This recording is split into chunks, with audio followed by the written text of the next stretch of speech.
मेरा नाम डॉक्टर सौरभ सुमन है और इस बुद्ध विहार की स्थापना मैं 2009 में की हूँ।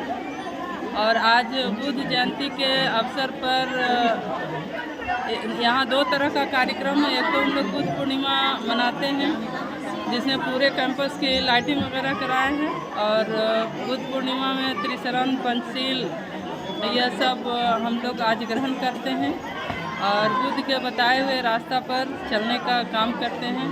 और दूसरा आज कार्यक्रम है कि एक शादी है जो अभी आप देख रहे हैं कि सारे लोग आए हुए हैं शादी समारोह में भाग बुद्ध लेने के की लिए। मतलब क्या है मेन रूप से बुद्ध जी के कौन सा बात आपको बहुत सा प्रभावित करता है या लोगों को आप संदेश देना चाहते हैं? बुद्ध बोले आत्म दीपक भव, माने अपना दीपक स्वयं बनो, और यह बात हमें प्रभावित करता है और इस बात को लेकर के हम आगे बढ़े भी और उसका नतीजा है कि मुझे सफलता भी मिली और हम इस रास्ते पर चलते हैं। दूसरा चीज़ इन्होंने त्रिशरण दिया,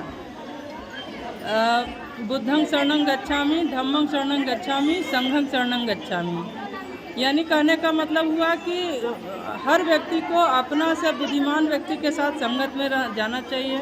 दूसरा जो धम्मं शरणं गच्छामि है, धम्मं माने प्रकृति होता है, प्रकृति के अंदर मिट्टी, हवा, जल, पानी, तरंग, ये सब सारा चीज़ प्रकृति है, तो इसके शरण में रहना चाहिए।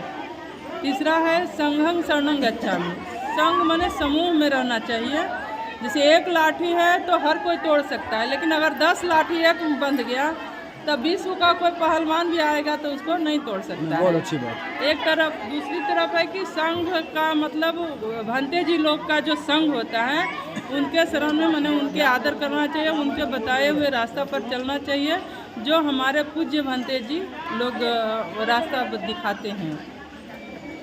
ये मुख्य रूप से है। दूसरी चीज़, इनके पूजा में मोमबत्ती का महत्व है, पीपल का महत्व है, कैंडल का महत्व इसलिए है कि जिस तरह से कैंडल अपने जल करके और समाज को अंधेरा को भगाने का काम करता है, रोशनी देने का काम करता है, उसी तरह से बुद्ध अपने पूरे हाड़ मांस को गला करके, आप देखे होंगे एकदम पूरा उनका हड्डी गिन सकते थे, उस तरह से अपना हाड़ मांस को गला करके और लोगों को प्रकाशमय किए, लोगों को रोशनी देने का काम किए। दूसरा चीज़, जो पीपल का पेड़ है, विश्व का एक ही ऐसा पेड़ है पूरे विश्व में, अभी तक के किसी वैज्ञानिक ने दूसरा पेड़ का रिसर्च करके नहीं खोजा।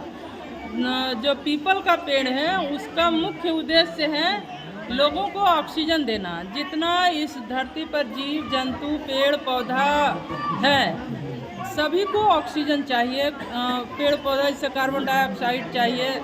पीपल का काम है कि 24 घंटा ऑक्सीजन देता है और कार्बन डाइऑक्साइड अपने ऑब्जर्व करता है।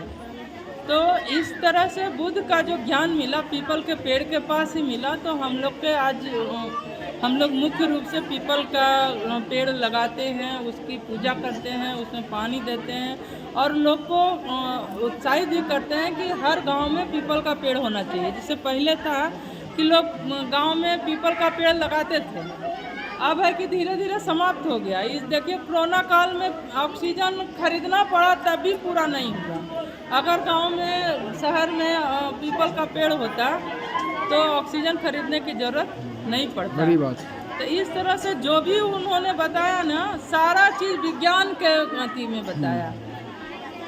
दूसरा चीज़, लोग कहते हैं कि घर से लोग बुद्ध चुप के गए थे, आप लोग इसलिए अभी बोल रहे थे, ऐसी बात नहीं है। घर से चुप के नहीं गए थे, घर से कह के गए थे। और ये जो कविता लिखा है ना कि सखी वे मुझसे कहकर जाते सीधी है तू स्वामी गए, यह गौरव की बात, पर चोरी चोरी गए यही बड़ा व्याघात, ये 100% नहीं 1000% गलत बात है।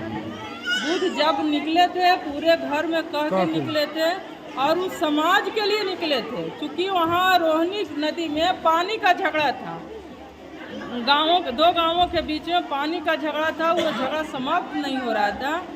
तो उस समय शासन व्यवस्था जो गांव का यहाँ जो लोकतांत्रिक व्यवस्था था इतना मजबूत था कि उनको दोनों गांव के झगड़ा को मिटाने के लिए अपने घर का त्याग किए और ज्ञान भी उनको प्राप्त करना था, क्योंकि उनके दिमाग में हर समय लोग रहता था कि लोग दुखी क्यों हैं, दुख का कारण क्या है।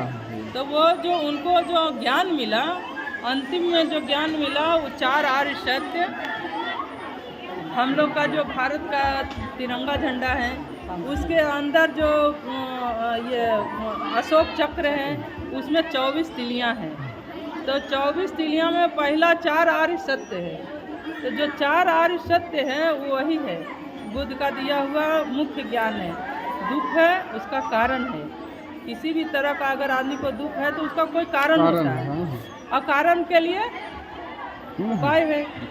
उपाय के रूप में समझौता है या दवा है। अगर बीमारी है तो दवा है, अगर लड़ाई झगड़ा है तो उसका समझौता है। हर कारण का उपाय होता है। यही 4 आर्य सत्य मुख्य रूप से है। बहुत अच्छी बात। फिर 2 अतियाँ हैं। अति, कोई भी चीज़ अति नहीं होना चाहिए। जैसे गर्मी के दिन में आग तापना अति है, जाड़े के दिन में गंगा स्नान करना, इस तरह का जो काम है अति है। तो वही 2 अतियाँ, 4 आर्य सत्य, 8 अष्टांगिक मार्ग और 10 परमिताएं बुद्ध का मुख्य मार्ग है। और इसी मार्ग पर हम लोग चलने की कोशिश करते हैं। और आज संकल्प लेते हैं कि हम लोग अष्टांगिक मार्ग, 10 परमिताएं और त्रिशरण पंचशील का ग्रहण करें और इसी रास्ते पर सालों भर हम लोग चलें। बहुत थैंक यू।